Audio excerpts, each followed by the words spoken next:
South India shopping మాల్లో block buster ఆషాఢం #1 kilo sale.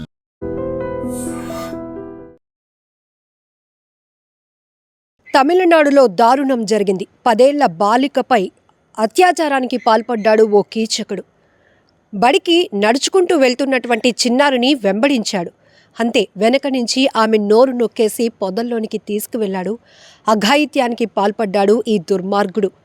Tiruvallur జిల్లా గుమ్మిడిపూండిలో ఈ నెల 12న ఈ సంఘటన జరిగినప్పటికీ కూడా ఇప్పటికీ కూడా ఆ కీచకుణ్ణి పట్టుకోలేకపోయారు పోలీసులు. ఎంత దారుణాతి దారుణమైన ఘటన. రాష్ట్రం ఏదైనా కావచ్చు, ప్రాంతం ఏదైనా కావచ్చు, ఇలా చిన్నారులను బాల్యంలోనే చిదిమేస్తుంటే ఇక తల్లిదండ్రులు ఎలా భద్రత కల్పించగలుగుతారు? పిల్లలకి ఎలా బయటకు పంపించగలుగుతారు?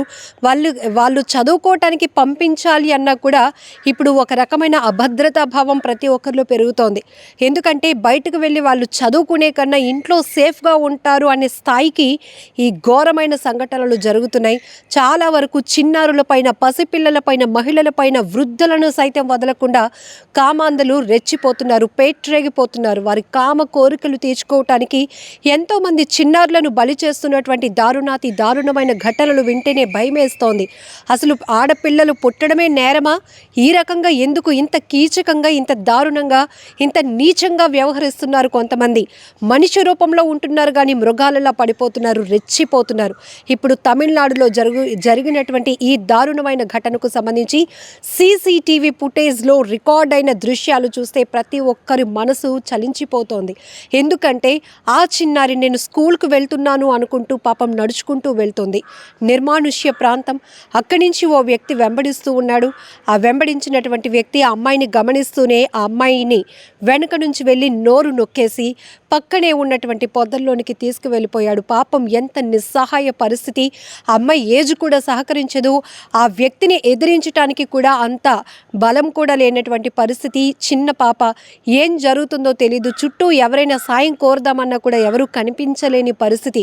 ఒక్కసారి ఊహించుకుంటేనే, నిజానికి కొన్ని సినిమాల్లో ఇలాంటి సీన్స్ చూసినప్పుడు అది సినిమా అయినా కూడా మనం అది చూడటానికి కూడా ఇష్టపడం. ఎందుకంటే అంత ఘోరంగా ఉంటారా మనుషులు? ఇలా పైశాచికంగా ప్రవర్తిస్తారా? వాళ్ళ కామవాంఛ తీర్చుకోవటానికి ఇలా పిల్లలపైన, మహిళలపైన పడిపోతారా అనేటటువంటి దృశ్యాలు మనసును చాలా బాధిస్తాయి. కానీ ఇప్పుడు రియల్ లైఫ్లోనే చాలా ప్రదేశాల్లో, చాలా చోట్ల ఈ మధ్యకాలంలో ఎక్కువగా ఇలాంటి అత్యాచార ఘటనలు జరగటం చాలా బాధాకరమైన విషయం.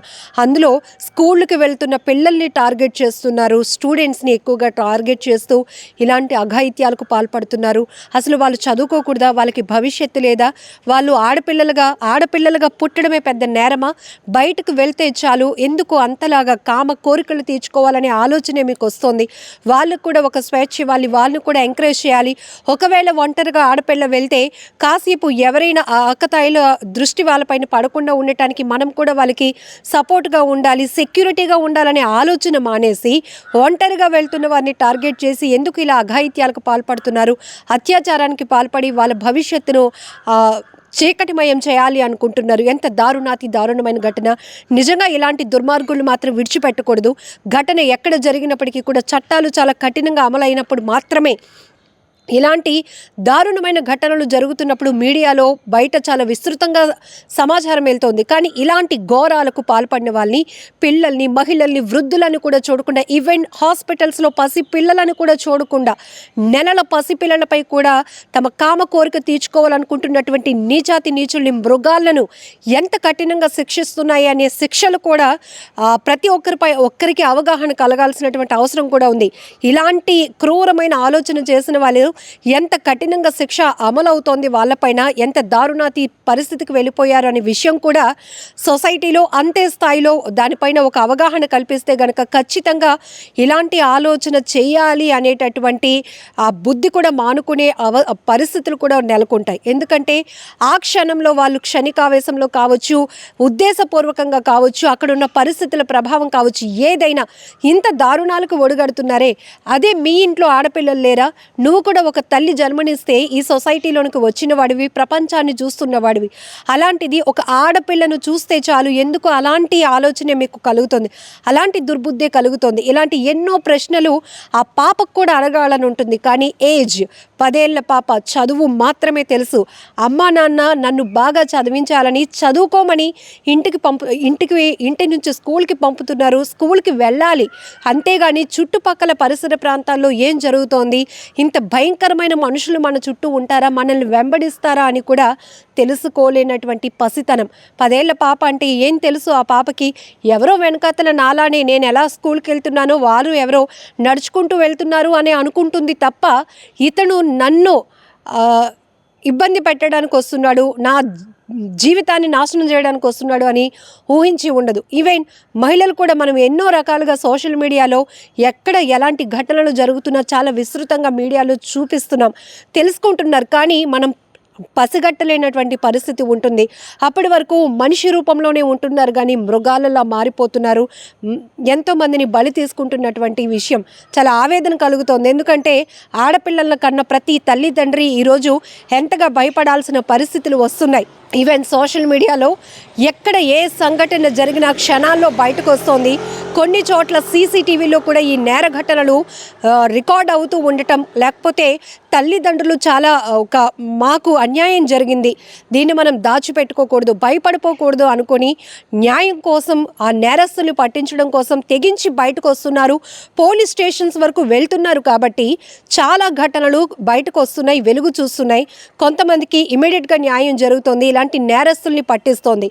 కానీ మరికొంతమంది ఇంకా ఎంతో అంటే ఎడ్యుకేటెడ్ అయినప్పటికీ కూడా ఇలాంటి ఘటనలు బయటకు వస్తే మన పరువు ఏమైపోతుందో, మనం పోలీస్ స్టేషన్ మెట్లెక్కితే మన పిల్ల భవిష్యత్తు ఏమైపోతుందో అని ఆలోచించి పిల్లల్ని అంటే బాధిత పిల్లల్ని బయటకు పంపకుండా వాళ్ళు రెస్ట్రిక్ట్ అయిపోయేటటువంటి పరిస్థితులు కనపడుతున్నాయి. అంటే ఈ కోణంలో ఆలోచించే వారి నుంచి ఎంతోమంది బాధితులు ఇళ్ళకే పరిమితం అయిపోతున్నారు, న్యాయం కోసం కూడా బయటకు రాలేనటువంటి పరిస్థితి.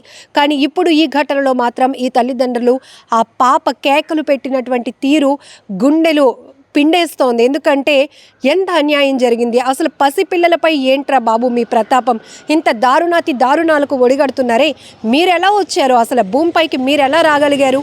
ఒక తల్లి సహాయమే కదా. ఒక తల్లి 9 నెలలు కని మోసి పెంచి ఎన్నో ఎఫర్ట్స్ పెట్టి వాళ్ళ కష్టాలు సుఖాలు కూడా మీకోసం సాక్రిఫైస్ చేస్తే ఈరోజు మీరు ఈ స్థాయిలో రోడ్డుపై నడవగలుగుతున్నారు. ఇవన్నీ మర్చిపోయి ఈవెన్ జంతువులకైనా కాస్త ఎఫెక్షన్ ఉంటుందేమో మనుషుల పట్ల. ఇప్పుడు సోషల్ మీడియాలో కూడా చూస్తున్నాం, యానిమల్స్ కూడా మనుషుల పట్ల హ్యూమన్స్తో ఉన్నటువంటి ఎమోషన్ టచ్ చూస్తున్నాం. కానీ మనుషుల్లో ఉంటున్నారు, మనుషుల రూపంలో తిరుగుతూ మానవ మృగాల్లాగా ప్రవర్తిస్తున్నారంటే మిమ్మల్ని ఏమనాలి? మీలాంటి వాళ్ళని శిక్షించడానికి ఇంకెంత కఠినమైన శిక్షలు అమల్లోనికి రావాలి అనేది ఇప్పుడు పెద్ద ఎత్తున ప్రశ్నలు కూడా వ్యక్తమవుతున్నాయి. ఎందుకంటే ప్రతి ఆడపిల్ల, ఎందుకంటే ఇక్కడ ప్రాంతం వదిలేయండి, ఆ పాప ఎవరు అని పక్కన పెట్టండి, కానీ ఒక పసి పాపని ఇలా చిదిమేస్తుంటే, పసి పిల్లలపైన ఎంత ప్రతాపం చూపిస్తూ వీళ్ళు చెలరేగిపోతుంటే, అత్యాచారాలకు పాల్పడుతుంటే మరి భద్రత ఎక్కడ? ఏ రాష్ట్రమైనా కావచ్చు, ఏ ప్రభుత్వాలైనా కావచ్చు, దీనిపైన పెద్ద ఎత్తున ఫోకస్ చేయాల్సిన అవసరం మాత్రం ఖచ్చితంగా ఉంది. సో ఈ ఘటనపై మీరేమంటారు? చట్టాలు ఇంకా ఎలా కఠినంగా అమలు అవ్వాలి? ఇలాంటి క్రూరమైనటువంటి మృగాలను ఎలా కఠినంగా శిక్షిస్తే బాగుంటుంది అని అనుకుంటున్నారో కామెంట్లో తెలియజేయండి. నిజంగా ప్రస్తుతం ఉన్నటువంటి సమాజం దేనికి ప్రయారిటీ ఇస్తుంది? ఆర్థిక సంబంధాల చుట్టూ మాత్రమే తిరుగుతుంది. మళ్ళీ ఎన్నికలంగానే చాలా విరక్తి కలుగుతాం. మంచి అనిపిస్తుంది కదా, లేడీస్ కూడా ఛాలెంజింగ్ జాబ్స్ చేసినప్పుడు చాలా బాగుంటది. ట్రాఫిక్ అసిస్టెంట్స్ గా నియమించిన ట్రాన్స్జెండర్స్ అందరితో సాల్యూట్ చేయించుకుంటున్నారు. ఫుడ్ డెలివరీ ఇవ్వటానికి వెళ్ళినటువంటి డెలివరీ బాయ్ అనిల్ పై కళ్ళ ముందు పిల్లని కొట్టి